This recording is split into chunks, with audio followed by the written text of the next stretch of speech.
This is Buying the Hobby, where sports meets strategy and every card tells a story. From breakout stars to monster pools, we break it down so you know who to chase and when to strike. Let's dive in. Welcome back to another episode of Buying the Hobby. This is a special episode because not only do we have one guest, we not only have two guests, we actually have three guests a part of this week's episode. We have the owner, the founder, the creator of WeTheHobby, Mr. Zach Dripper. We also have the Kansas City Royals, MJ Melendez, and Carter Jensen hanging out with us today on this beautiful Monday afternoon. So welcome, guys. Welcome to our studio. Recently built, Buying the Hobby. Appreciate having you guys by. Thank you guys for having us here. Absolutely. Of course. Within the last 24 hours, both of these gentlemen clocked one out of the park. Oh. It was a good time. Yeah, that's probably one of the better feelings in baseball. It's I'm sure. If you compare it into, card sense, it's like, you're hitting, probably like a case hit. That's what it feels like. So comparing a case hit to a home run, I like that. If you closed your eyes, right, when you made contact, which you kind of do, like snap close, right? I don't know. I mean, I think if your eyes are open the whole time. I feel like, yeah, maybe. But like if you close your eyes on contact, you would know. I think so. Or yeah. it could be, or could it be low? Like it could be like a liner. No, I think you kind of know like the angle it comes off the bat. At least for me, I don't know. What do you think? Yeah, I think you'd have somewhat of an idea. Obviously, like the ones that maybe are a little bit lower that might hit the wall, might have a chance to go out, are a little bit tougher. But like, I feel like I can I definitely know right away if I got one or not. So I think if I close my eyes, I could probably tell if I You'd be got like, it or yeah, that not. was gone. But So. I think it kind of just depends on like where the pitch is and where I hit it. Like if I hit it oppo, if I hit it pull side, like I think that kind of plays a factor. I'll build off that. Have you ever pimped a home run and thought it was a home run and kind of maybe flipped the bat and then it doesn't end up being What does pimped mean? Oh, a home run. The kids. You're like pimp you is got a cane. You're like. I mean, close enough. When you throw up the bat or just like stand there, just watch. But like it doesn't Sosa used to do constantly. Yep. Or Tatis does like every day. Not one that hasn't gone out. No, thankfully good. not. No, I haven't done that. I have. Oh, is that an awkward walk back to the dugout? No, well, it actually hit off the top of the wall, and perfect. I only got a single out of it, which I almost think is worse. Because you were trotting? Because I was trotting, and then all of a sudden hits off the wall, and I'm like, no way. A single that could have been a double?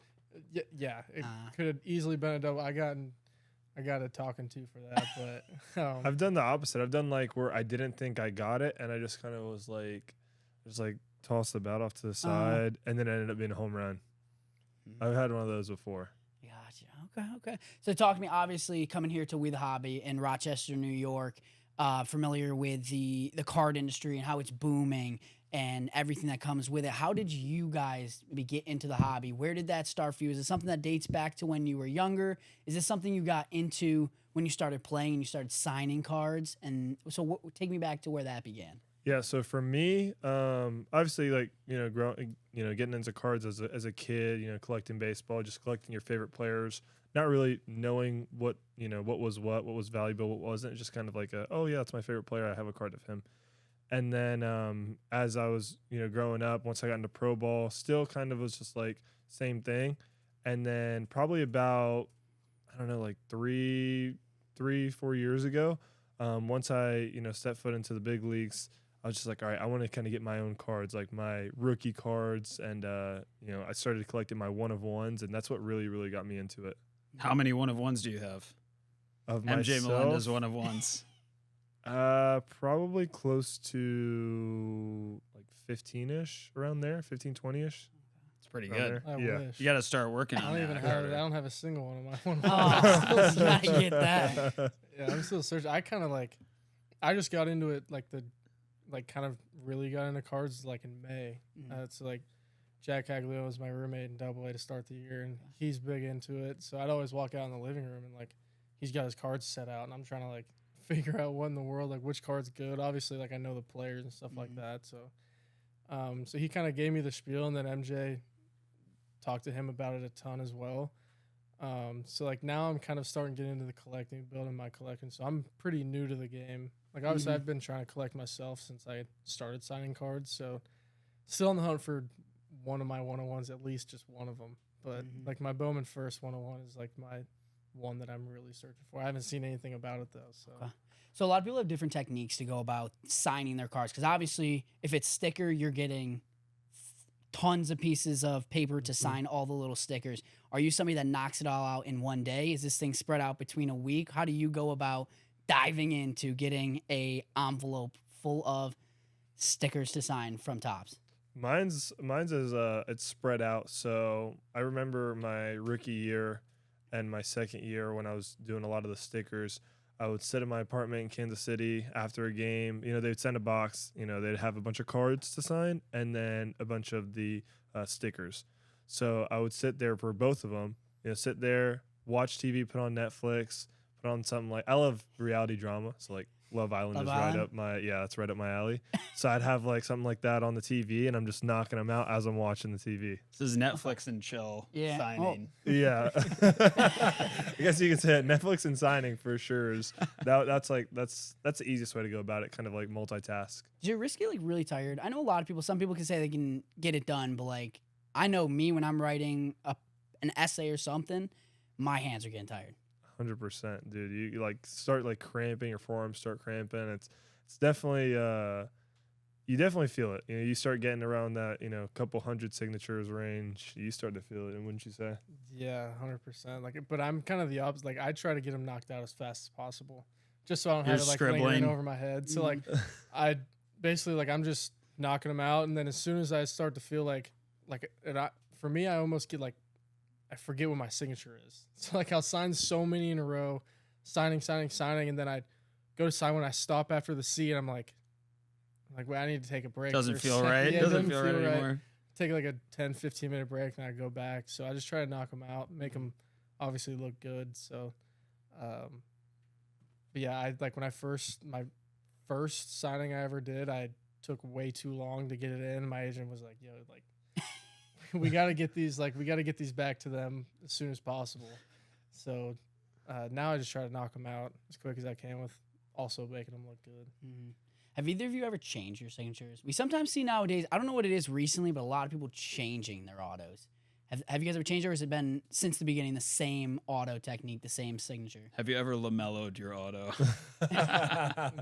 Have you? I like small changes. Like the whole base of the signature looks the same, but like I made it a little bit more simple just because like when I first started signing, like I had all these different like swirls and all that stuff. Now I'm just like I just kind of chill it out a little bit, make it look a little bit more sleek and clean. Just because like at the beginning it was a little bit messy, so like nothing drastic, but like just kind of little changes to where it doesn't look as messy. Yeah, same here. I had like very little changes. I used to be a little bit more detailed on like part of my signature, but I'd say it's pretty similar.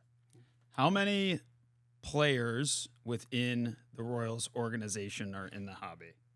And I mean, we're pretty sure that the Royals are the dominant organization in It the feels hobby like everybody, right now, yeah. right? Yeah. It feels like everybody. I feel like we have a decent amount, honestly. Obviously, everybody knows about Bobby Mm-hmm. and his collecting, Cags getting into it. I'm into it.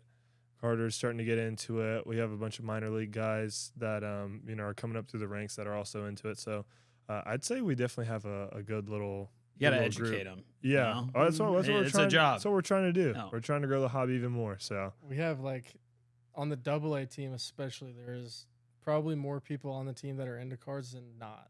Like if somebody gets a box like or something, I remember I bought like a select hobby box at a card shop, sent it into the team group chat, and they're like, bring it to the field. We're all opening it like together. Like we want to watch you. So I'm like, I'm opening my box. And I have like 20 people around me watching. So like there's a ton of people like in the organization that are like super into it. I think that's cool too, because does it help with team bonding? Oh, it has 100%. to, yeah. 100%.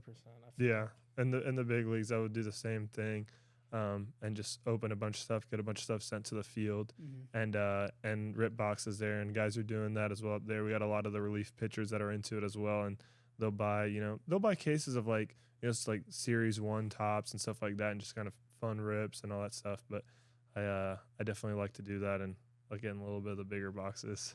Would you say you see a lot of baseball players ripping baseball or other sports? Because I think a lot of athletes that come in, we see them ripping sports that aren't their own. do you prefer baseball, or do you like to rip football, basketball, and do you see other people doing that as well? For me, football by far. Like Mhm. not even close. I'll rip football all day, every day. It's my favorite, thing to watch in the off season. Hmm. Try to watch every single game. So I would say football, but I do see a lot of people also opening baseball. So I'd say it's between those two. I also love basketball, but I feel like that's probably in baseball what people rip the least of. Mhm. But I would say I'm probably like football, basketball, baseball are like tied for me. Have you noticed like a somewhat of a cultural phenomenon taking place like within baseball in general, as far as more and more players entering the hobby and getting involved? Oh, 100%. There's guys that have, been collecting for a while, like Matt Strahm with the Phillies.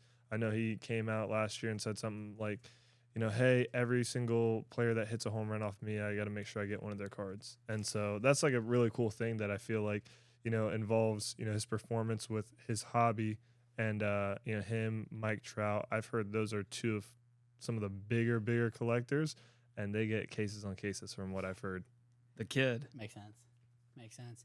I did want to get into a little bit of non-card talk, more about your experiences, what you're striving for. Carter, I did want to start with you. You are from Kansas City, and being a part of this organization, what is it like chasing the big leagues for your home state team?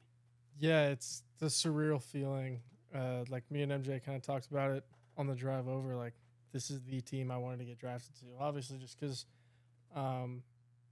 I was out of high school too, so I didn't go to college at a place that had another MLB team close or something like that. So like growing up, all I knew was the Royals. So like Salvi was my favorite player growing up, Alex Gordon, guys like that, and so like honestly, it's like it used to be a lot more nerve wracking. Like I'd put pressure on myself, but now it's kind of turned into like a more of an excitement factor. Like I'm excited to get to the big leagues because like I get to go play on the field I grew up watching games being played on, and going to the World Series in 2014 and 15 and stuff like that, watching them win a World Series. So it's kind of like a surreal feeling. It's like I don't even know how to kind of put it into words. It's just one of those things. It's like so much excitement, and like I'm excited for the future, obviously, and getting up and putting on a Royals jersey and playing in Kauffman. So it's amazing. Fair enough. MJ, I did want to ask you, because you have been up in the big leagues. When was the first time you realized, like, hey, this is a legit opportunity that I have with my skill set and my play style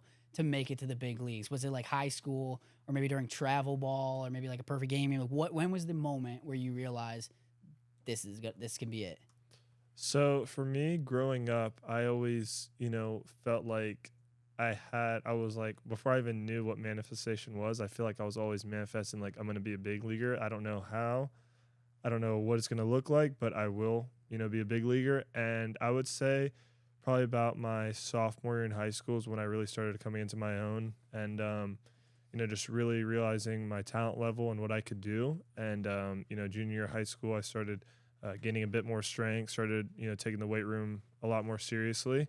And I feel like from then on out is really when I started to notice, okay, like, hey, this is like a real thing. Your favorite, actually, I would love to hear this from both of you guys, but your favorite baseball story, like personally. Is this like of all time, of like professional baseball, MLB? Let's go with you. This is you. So like the favorite moment that you've had in the game, which can be anything. It could be like a hit, or it could be like something that happened in a game that just was like very special to you. Probably one that comes to mind, besides like the obvious, I feel like your first big league hit is obviously the big one, and mine was on my debut. My family was in the stands, so that was very, very special. But I'd say another one that's like really memorable for me is I caught, we had a doubleheader against the Chicago White Sox my rookie year. I caught the first game, and we went 9 innings. Salvi was playing, it was DHing the first game, and he was going to catch the second game. He ended up getting hurt, and we had no other catcher on, the whole entire, in the whole entire clubhouse, whatever. So, like, hey, can you catch again? Well, we don't have anybody else. I was like, well, obviously, yeah, I would love to. So I catch the second game as well. I end up hitting my first major league home run in that game.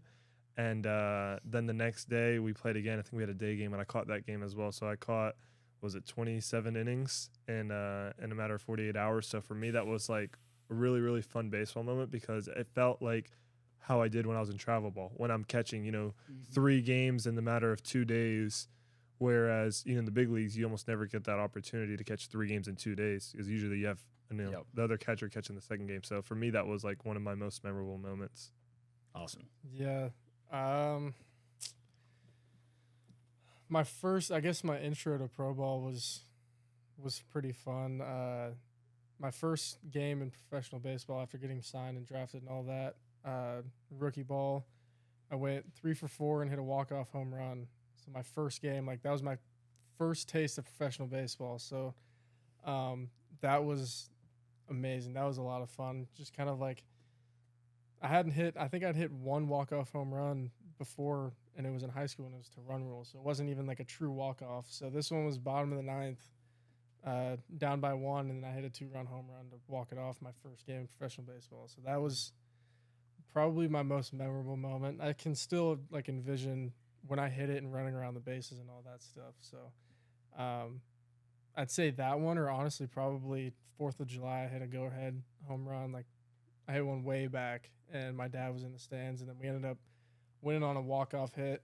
And as we kind of dogpiled, the fireworks shot off. So that one was pretty cool also.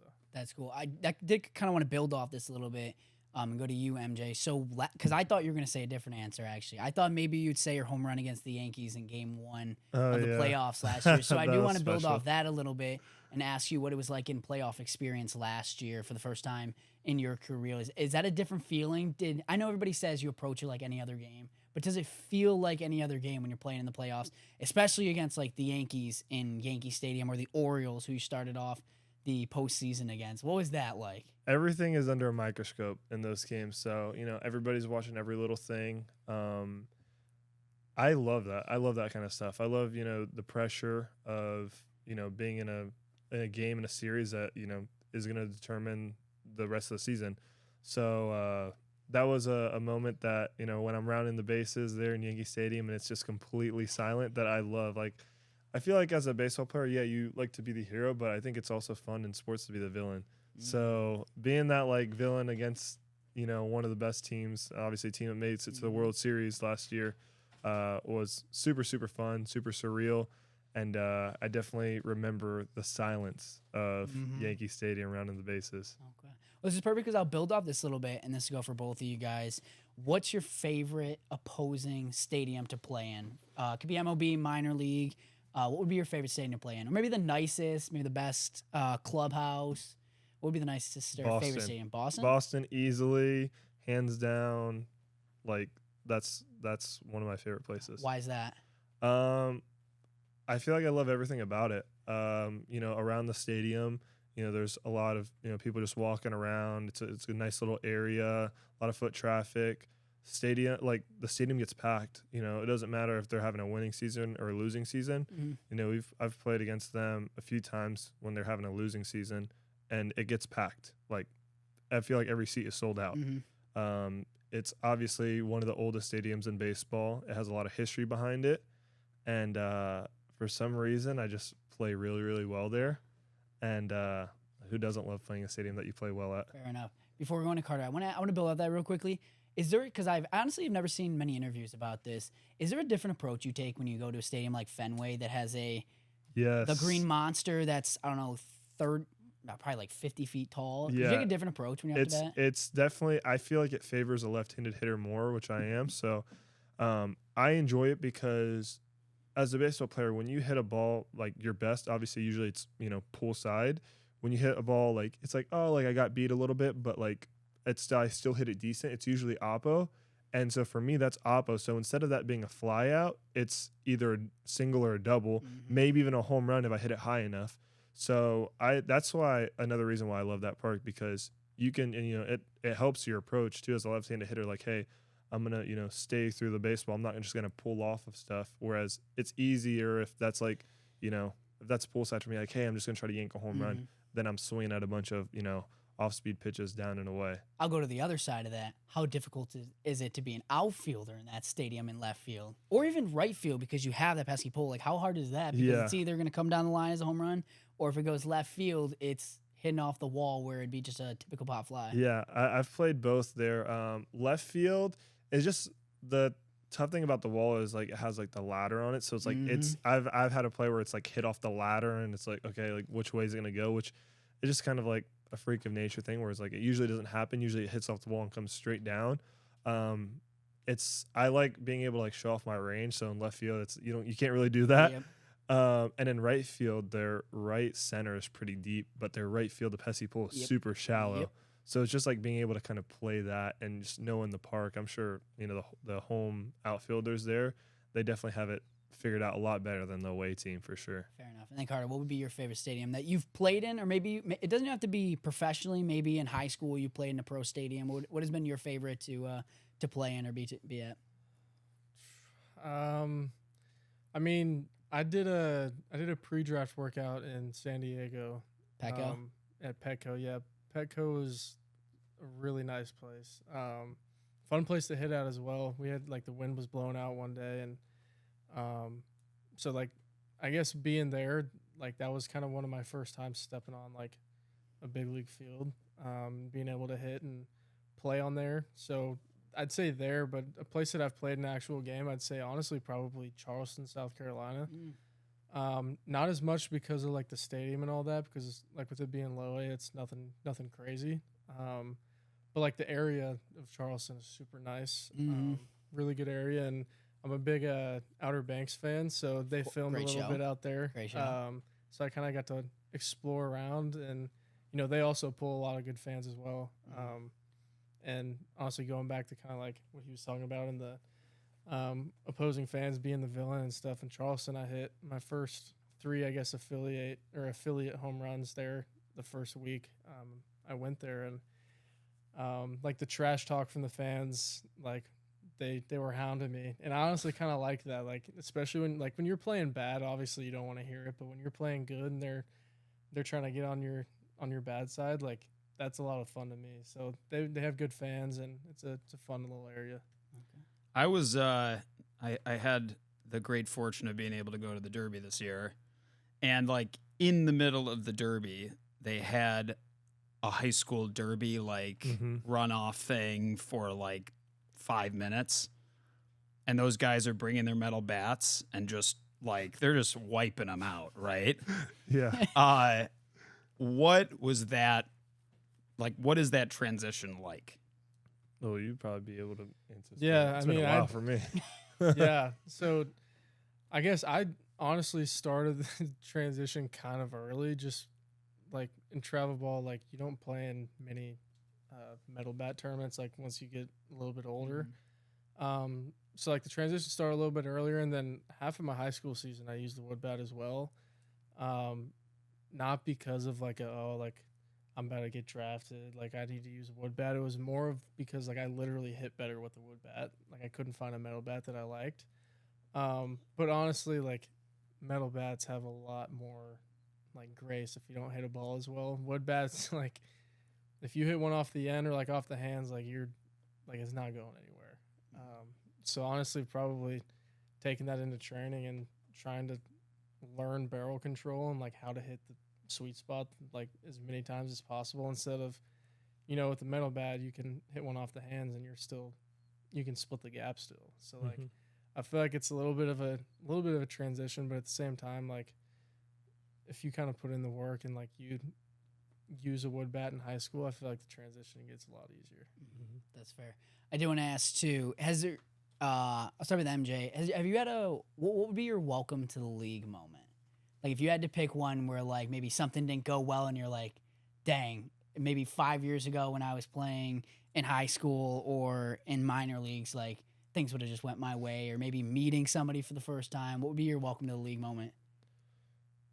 And I want to switch my answer from one of my favorite moments to this one. Okay, so my welcome to the league was probably like in my day, like right around my debut, that same series playing against Yadier Molina which was, you know, one of my favorite players growing up, him and Pudge.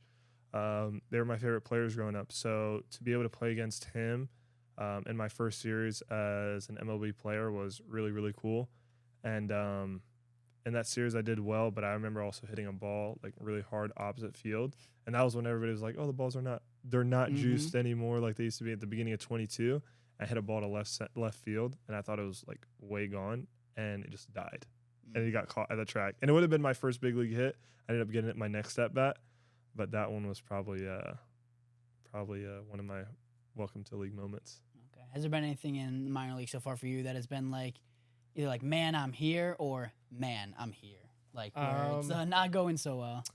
So I guess big league spring training's a big one for me. Like my first big league spring training, I faced Mason Miller. That was throwing 100. tough. Yeah, because like this is a couple years ago, kind of like before he really became like he blew up. Like obviously people knew about him, but I getting my stuff on, ready to hit, and I'm in the hole, and I ask our hitting coach, I was like, hey, like what does this guy got? He's like, oh, he's gonna be like 101, 103. He probably hit a 104, so don't be surprised. And I remember looking at him, I was like, what? Like, no way. He's like, oh yeah, he's got a really good slider also. Just stay on the heater. So I get up there, and I'm like, dude, like this dude's huge on the mound. He's throwing fuzz. I'm like, all right, well, like I got to just try to compete. I ended up fouling off like 5 straight fastballs, fouled off a slider, and then he blew a fastball by me and struck me out. So that was kind of one of those ones where I was like, all right, like this is what it is up here. So, yeah, facing him was a lot of fun, but I need to try to get my revenge at some point. Hopefully soon. Yeah. Moving back to a little bit of the card memorabilia signing side of things, what has been the craziest thing you've ever signed? Because a lot of people, like, they'll put up their babies or maybe their chests or their cell phones or maybe some other things we can't talk about. Like, what has been maybe the craziest or most obscure thing you have ever signed? I already have mine. All right, you go first. I signed a cheeseburger like bun one time. Did he eat it? No, he didn't. I was like, he's like, hey, like, can you sign my burger? And I was like, what? Like, no way. And this is when I was in Lowe. It was at home, and I was like, I mean, I guess. And so I took the Sharpie and like tried to like, it didn't really Didn't work. come out well. It didn't really work that well, but like you could kind of tell that there was some Sharpie on it, and I was like, I mean, that's best I can do. He was like, all right, sweet, thanks. We would quote that, sign my bun. Yeah. Sometimes when you're in a pinch, you grab whatever you can find. Yeah. But apparently he bought his probably at a stadium a $14, $15 burger. I mean, some of those buns will last forever. Oh yeah. So, you could probably like they have certain coatings you can put on food that make them last a while. Maybe That's crazy. Maybe you did that. Yeah. I think the craziest thing for me I signed is probably a purse. I signed like a Tory Burch purse, I want to say. I don't know if those are expensive or not, but I definitely have signed a purse before, and like random things like paper plate, shoe. I've signed a couple like Air Force Ones. That's cool like though. few. That's a cool thing to sign. It is cool. But I'm like, all right, I guess if you want to ruin your shoes, whatever, that's fine. But I'll sign it. Yeah. Interesting. Do you guys ever look your cards up in curiosity in terms of like prices of what they're going for, or maybe pay attention? Like if you're playing well, I'm going to go look up to see what my card value is, because people are believing in me to invest in me, put their money in me. Do you ever kind of look in curiosity? Just stop checking social. You're just looking at your card values. Look at cards instead. That's another kind of, so build off after that is the social element of playing in Major League Sports, which I'll ask in a minute. Yeah, so in terms of cards, only really like if I'm like trying to get my own cards, and then I can kind of like notice from there, I was like, oh, like this wasn't as cheap, or it's not as expensive as it was. So just in terms of like that, but not fully in the terms of like, okay, let me see what people value me at. I feel like could be a mental trap. There's no way sometimes. I'm down right now. Yeah, right. Yeah, it was kind of like, for me, it's pretty similar. Like if I'm looking for a card like of my own that I really want, I'll kind of go on there and look. But like when I first got drafted, I kind of looked out of curiosity. I was like, I wonder like what my cards are going for, and I wish I bought a lot of my cards back then because they were a lot cheaper than they are now. So that would have been nice to know, and it would have been nice to be in the hobby back then. But yeah, it's mainly just kind of looking to see if I can kind of snag one that I've been looking for a while. Yeah. I'll actually build off what Zach just said in terms of the social media. I actually just finished Quarterback on Netflix, and something they do talk about, especially with Kirk Cousins, just going on social media and how much that kind of can mess with your brain, throw you into a slump, keep that slump going. How tough is it these days with social media being so advanced? Everybody's on Twitter, Instagram. We have like Threads, Facebook, you name it, to be at such a high profile. How tough is that? And what do you do to kind of keep your eyes off of it? Yeah, I can only imagine, like those people, like, people that are quarterbacks and, these dudes like Aaron Judge and Juan Soto and, these really big names, because I've definitely got some pretty crazy messages before that are, people take things way too far, whether it's, sometimes people have bets on you and whatever they lose and they blame you, and the word choice that they use to people is not right. Because at the end of the day, we're all humans. Everybody's, we're trying to do our job, which is to play baseball and win games. So it's not like we're purposely sucking. So yeah, I've definitely got some crazy things said to me or been tagged, and but yeah, I'd say just trying to keep your mind off of that. Just worrying about the people that are really close to you, family, close friends. Coaches and all that stuff. That's really the opinions that matter, and everybody else's doesn't really mean anything. Yeah, I mean, I try to stay off Twitter as much as I can. I mean, even like Instagram, you'll get DMs and stuff like that. Because like he said, like we're not trying to suck. Like we're not trying to go 0 for 4. Like we're trying our best. My cards are going down. I really wish I could go 4 for 4 every game, but like it's one of those things. Like he said, just as long as you have a good support system, like that's the only thing that really matters. I'll ask a couple, don't have to be like long answers, but a couple questions. Some things that I think some people might enjoy. What's your pregame meal? I think it just like varies off what the spread is, but if I had to have it my way, I would say I love like Italian food, pasta before games. Okay. A little bit carb load, before the game, give you some energy. Okay. Yeah, I was actually thinking the same thing. Pasta's probably my go-to. That's always the days I get most excited. Like if we have pasta for pregame spread, as long as it's not something like too heavy. If it's something like it's a little bit lighter, that and like just some sort of protein, whether it's chicken or steak or something like that. Pre-game or pre-at-bat ritual? I wouldn't say I have like a specific pregame every game, but pre-at-bat, I go and I draw something in the dirt before every at-bat, and that's pretty much it. That's like you draw my something. ritual. Yeah. So I draw my initials. So I had one of my close friends, unfortunately passed. He had cancer. We played together through travel ball when we were like probably 8-9 years old, all the way up until high school. And so I draw his initials in the sand with a cross, and I've been doing that ever since. It's been a long time. Sorry. No, it's all good.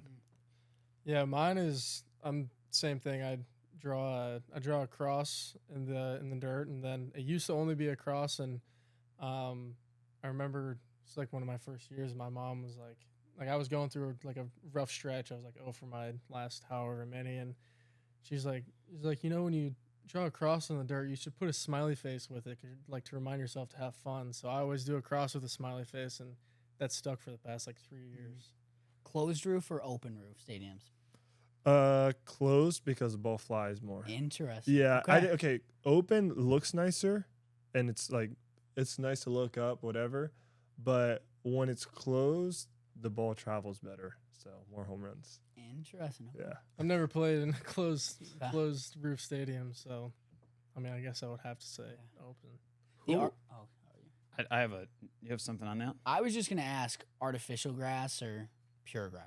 Pure grass. Okay. Pure for grass. sure. I figured. Yeah, just especially for like the feet, knees, ankles, like underneath that artificial grass is concrete.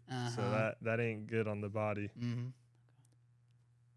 This is an MJ question because MJ knows the hobby. All right. Not a baseball collector, right? Somewhat depends. But you know the game. Yeah. If we're looking buy low on anybody in baseball right now, who are we picking? Ooh, that's a good question.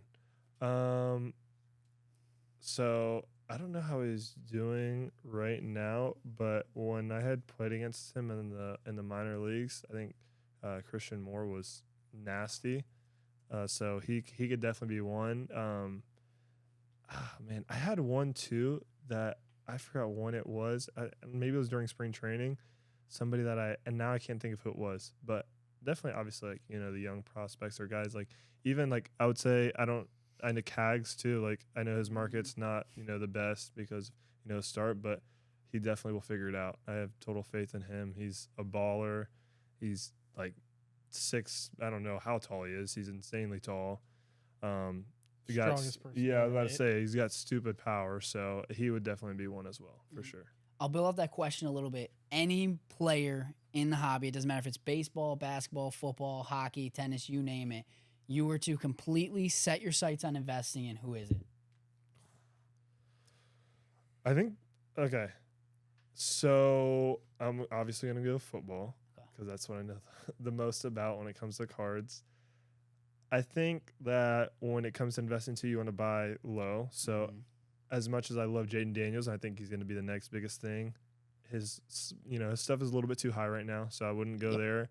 I would go somebody like JJ McCarthy, where he's got an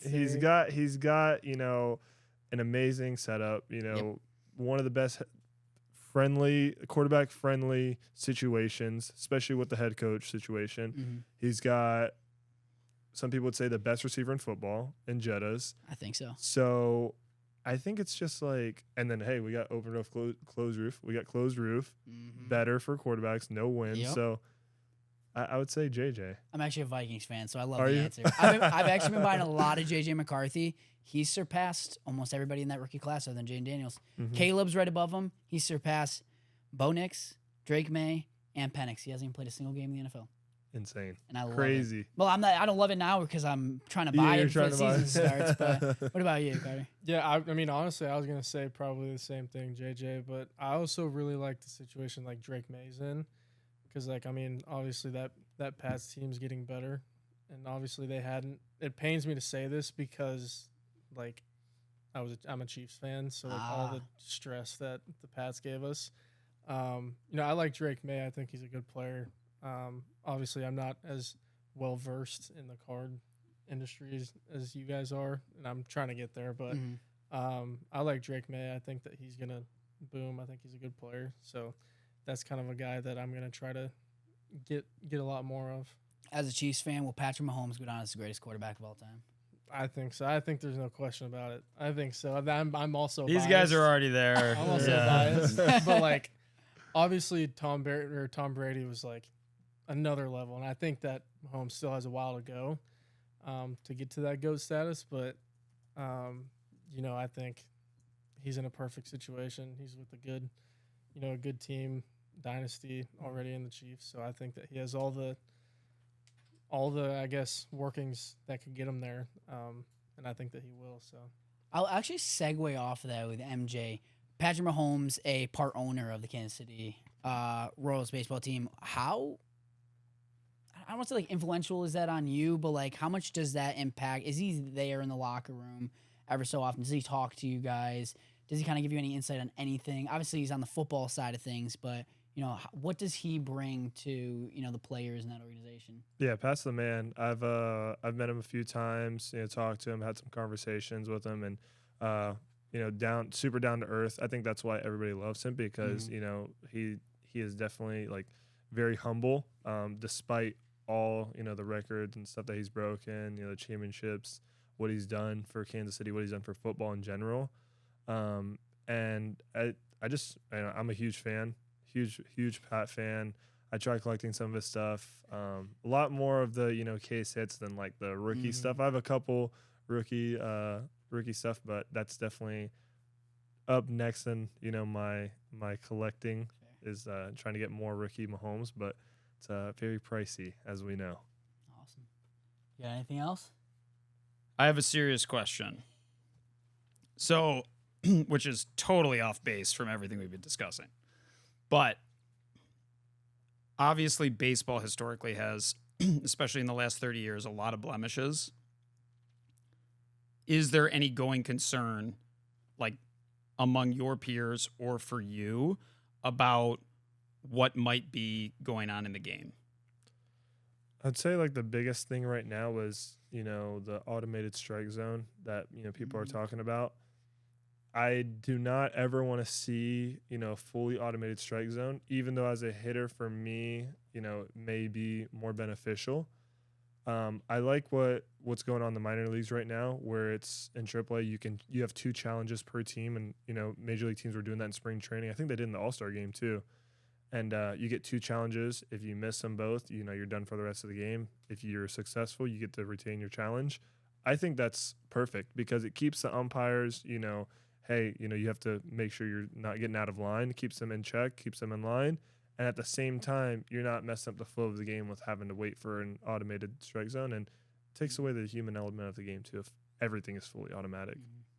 Yeah, I'm the same way with it. Like, obviously there's pros and cons to it, like there is with most things in life and baseball. Like, there's pros and cons. So, like, I'm with MJ and I say I don't want it to be like a full automated thing. Like, I think what's going on right now in AAA is great. Like, with the, like you said, like, it keeps everybody honest. It keeps the umpires honest, keeps us players honest. So, like, also it doesn't take up a whole lot of time. Like, it's an extra 10 seconds. So, and honestly, like, when I was at All-Star game and home run derby and all that stuff, and when they did it in the All-Star game, like, the fans were super into it too. So, like, I feel like it adds kind of like an excitement factor also. But, like, yeah, like, I haven't had too much of a negative experience with it so far. What was the net reaction to, and I'm guessing I know the answer to this, but what was the net reaction to putting runners on second?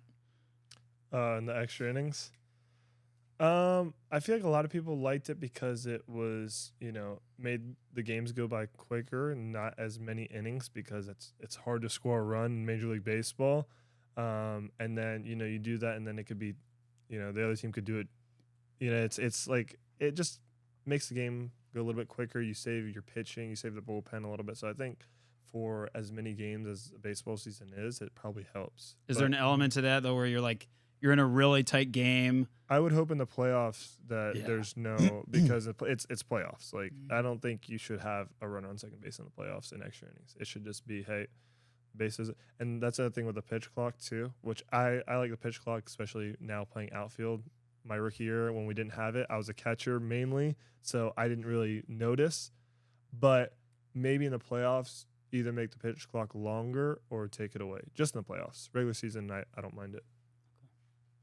Awesome. Well, we appreciate you guys coming on to Buying the Hobby.